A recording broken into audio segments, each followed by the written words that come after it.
Good morning student. आज जैसा कि हमने अपने कल लेक्चर में पढ़ा था, लास्ट लेक्चर में मैंने आपको कुछ लिखवाया था अबाउट ब्रांच एंड बाउंड। ठीक है, today we are going to discuss what is branch and bound. ठीक है, ब्रांच एंड बाउंड क्या होती है, बैक ट्रैकिंग क्या होती है, स्टेट स्पेस डायग्राम क्या होता है।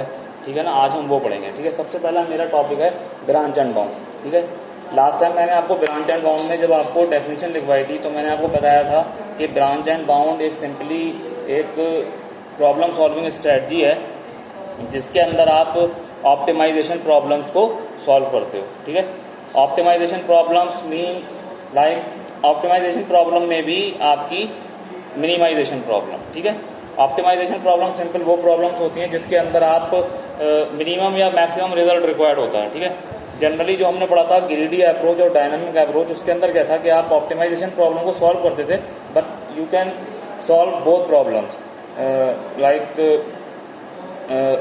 minimization problem as well as maximization problem, but in branch and bound you can only solve minimization problem. ठीक है, if your problem is maximize then you need to convert it to minimization, then only you can solve this using branch and bound. ठीक है, अब branch and bound जो है वो आपका जो भी सोल्यूशन देगा उस सोल्यूशन को वो रिप्रेजेंट करेगा स्टेट स्पेस डायग्राम के थ्रू। स्टेट स्पेस डायग्राम, ठीक है, स्टेट स्पेस डायग्राम के थ्रू रिप्रेजेंट करेगा और अपने रिजल्ट को स्टेट स्पेस डायग्राम के थ्रू रिप्रेजेंट करेगा। दूसरा, it always follow breath first search, that is BFS। ठीक है, ब्रेथ फर्स्ट,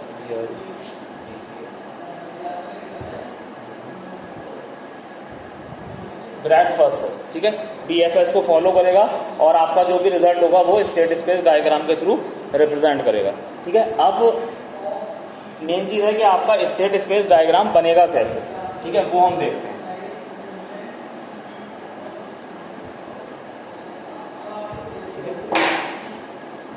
सपोज कर लो मेरे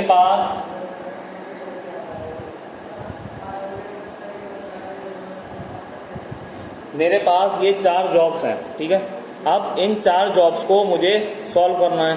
ये आप मान सकते हो जॉब सीक्वेंसिंग वाली प्रॉब्लम, जो मैं उसके अंदर मेरे पास डेडलाइन दे रखी है, मेरे पास प्रॉफिट दे रखा है, I need to solve that one. ठीक है, तो मैंने जो आपको तरीका बताया है वो बताया है सबसेट वाला मेथड। ठीक है, इसके अंदर क्या है कि मेरा एक रिजल्ट ये हो गया कि मैंने जो रिजल्ट निकाला कि जो मुझे सब प्रॉफिट, जो जॉब मेरी मैक्सिमम प्रॉफिट देंगी, लेट से वो A1 और A4 है। क्लियर है, दिस इज वेरिएबल सॉल्यूशंस। ठीक है, it could be A1 to A3, A2 to A4, it में बी A1 ऑल्सो। ठीक है, जो मुझे मैक्सिमम प्रॉफिट देगी। तो ये वाला जो सोल्यूशन होगा that is variable size solution. ठीक है, और फिक्स साइज सोल्यूशन क्या होता है? फिक्स साइज सोल्यूशन होता है, इसका एक सोल्यूशन ये हो सकता है 1, 0, 0, 1। इन दोनों में डिफरेंस क्या है? इन दोनों में डिफरेंस ये है कि एक सोल्यूशन जो है वो मेरा वेरिएबल साइज का है कि मैं जो मेरा सिर्फ और सिर्फ मैंने नोट्स को सिलेक्ट किया है, जिन जॉब्स को सिलेक्ट किया है मैं उनको लिख रहा हूँ। ठीक है, फिक्स साइज में क्या है कि मैं जिनको सिलेक्ट करूंगा उनको भी लिखूंगा, जिनको सिलेक्ट नहीं करूंगा उनको भी लिखूंगा। यहाँ पर मैंने 1, 0, 0, 1 लिखा है। द नंबर ऑफ 1, 0 और the number of 0, 1 will be equal to the number of jobs. Clear? तो दिस इज फिक्स साइज कि मैं जब भी लिखूंगा मैं अपनी चारों जॉब के लिए कुछ ना कुछ वैल्यू लिखूंगा, या तो 0 या 1। जिसको मैंने सिलेक्ट किया उसको 1, जिसको नहीं किया उसको 0। ठीक है, तो अभी हम इस वाले से देखेंगे कि सबसेट के थ्रू आप अपने स्टेट स्पेस डायग्राम को कैसे बनाओगे। ठीक है, अब पहली चीज, आपका जो ब्रांच एंड बाउंड है वो 3 तरीके से है। मैंने कल भी आपको बताया था। The first one is Q based which is first in first out branch and bound. The other one is stack that is last and first out branch and bound, and the third one is least cost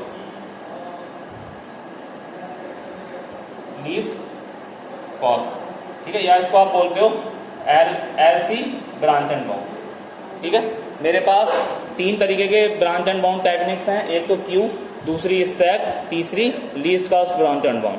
ठीक है, आप state space diagram in तीनों के through बना सकते हो। ठीक है, तो हम देखेंगे स्टेट स्पेस डायग्राम तीनों के थ्रू। मैं आपको स्टेट स्पेस डायग्राम बना के दिखाऊंगा इस प्रॉब्लम के लिए। ठीक है, कैसे बनेगा देखो।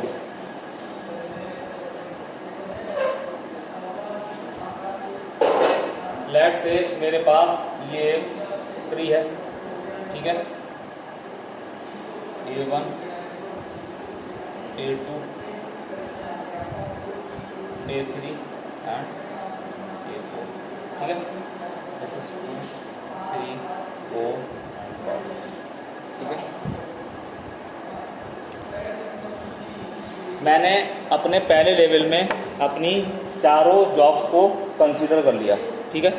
ब्रांच एंड बाउंड क्या करता है? ब्रांच एंड बाउंड के अंदर ये होता है कि पहले आप जिस नोड को भी सिलेक्ट कर रहे हो, ठीक है, जिस नोड को भी एक्सपैंड कर रहे हो, सबसे पहले आप उसके जितने भी चिल्ड्रन होंगे आप उनको एक्सपैंड करोगे, then you will go to the next node, ठीक है। तो मैंने क्या किया, सबसे पहले मैंने अपने 2 को एक्सपैंड किया, फिर 3 को, फिर 4 को, फिर 5 को, ठीक है। अब ये फॉलो करती है क्यू, तो मैं क्या करूंगा, मैं इसको एक क्यू के अंदर डाल दूंगा, 2 3 4 एंड 5, क्लियर है। अब सबसे पहले मैं किसको एक्सपेंड करूंगा, मैं इसको एक्सपेंड करूंगा। मैंने क्यू को एक्सपेंड किया, A1 मैं कंसीडर कर चुका हूं, then A2 A3 and A4, ठीक है। इसको लेट से 6 7 8 6 7 8। नेक्स्ट इसको एक्सपेंड करूंगा या इसको एक्सपेंड करूंगा, आप बताओ। Yes, now I will expand this.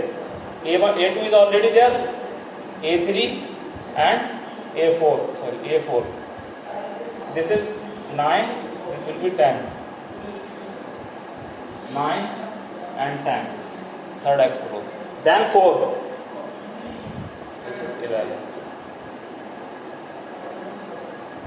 Clear है। अब इसको मैं एक्सपेंड कहीं नहीं कर सकता क्योंकि मेरी ये ऑलरेडी जॉब 4 है, ठीक है। अब मैं किसको एक्सपेंड करूंगा, अब मैं एक्सपेंड करूंगा इस 6 को, A3 A4, this is 12, this is 13,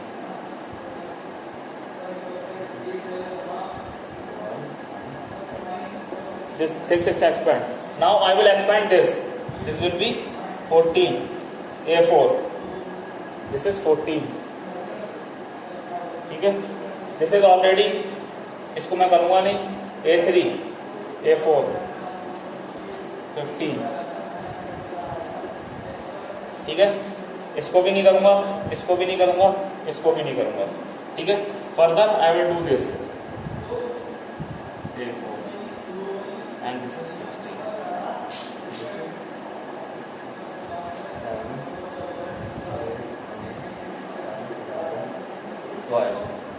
ठीक है।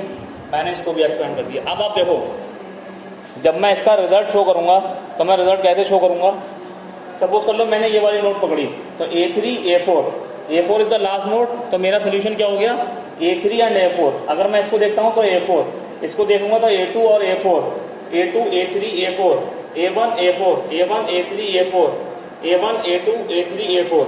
इस तरीके से मैं अपने स्टेट स्पेस डायग्राम को बनाऊंगा using Q, and this is called first in first out branch and bound, clear है। इस तरीके से आप अपने क्यू के मेथड के थ्रू ब्रांच एंड बाउंड को, मतलब स्टेट स्पेस डायग्राम को बनाओगे जब आप BFS को यूज करोगे, ठीक है। अब मैं सेम प्रॉब्लम के लिए मैं स्टैक के थ्रू आपको बना के दिखाऊंगा कि स्टैक से आप ब्रांच, मतलब अपने स्टेट स्पेस डायग्राम को कैसे बनाओगे। इसको रफ कर दूं, इसमें कोई किसी को डाउट या कुछ पूछना है? यस, अब जब मैं इसको स्टैक के थ्रू सॉल्व करूंगा तो कैसे करूंगा,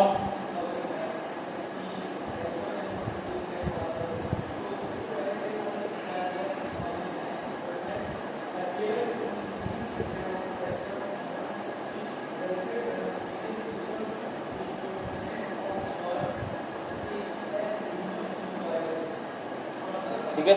मैंने अपने जो मैं नोड को एक्सप्लोर करता जाऊंगा उन नोड को मैं कहाँ, स्टैक के अंदर पुश करता जाऊंगा, ठीक है। अब सबसे पहले मैं कौन सा नोड एक्सपेंड करूंगा, मैं नोड एक्सपेंड करूंगा 5, ठीक है। 5 आई can not expand it further, ठीक है, A4 ही है तो मैं इसको यहाँ पर रोक दूंगा। नेक्स्ट मैंने कौन सा एक्सपेंड किया, नेक्स्ट मैंने अपना एक्सपेंड किया 4 को मैंने एक्सपेंड किया A3 A5, ये क्या हो गया 6, तो मैंने इसको एक्सपेंड करके क्या डाल दिया, 6 डाल दिया। Now can I expand 6 further? No, because this is the last node, तो इसको मैं यहीं छोड़ दूंगा। मैंने 6 को भी पॉप कर दिया। अब मेरी बारी आई 3 की। मैंने 3 को पॉप किया, तो 3 से मेरे कौन कौन से सोल्यूशन बनना है, A3 and A4। This is 7, this is 8, 7 and 8. Now I will pop 8, A4, so I cannot pop 8, then I will pop 7. This will be A, this will be 9 and it is A4, ठीक है। मैंने 9 को insert करा दिया। Now I will pop 9, 9 is the last node, so I will let it be, ठीक है। Then I will expand 7, 7 is the last node, then I will expand 2। जब मैं 2 को निकालूंगा तो इसके नोड क्या बनेंगे, A2, A3 and A4। This will be 10, 11, 12, 10, 11, 12। फिर मैं किसको पॉप करूंगा, top of the stack which is 12। 12 को एक्सपेंड नहीं कर सकता, देन आई विल पॉप 11। 11 को पॉप अप करूंगा तो मेरे पास क्या आएगा, A4 विच इज 13। फिर मैं 13 को पॉप अप करूंगा, I can not pop it, then आपका 10। इस तरीके से मैं अपने स्टेट स्पेस डायग्राम को बनाऊंगा using last in first out branch and bound. Clear है।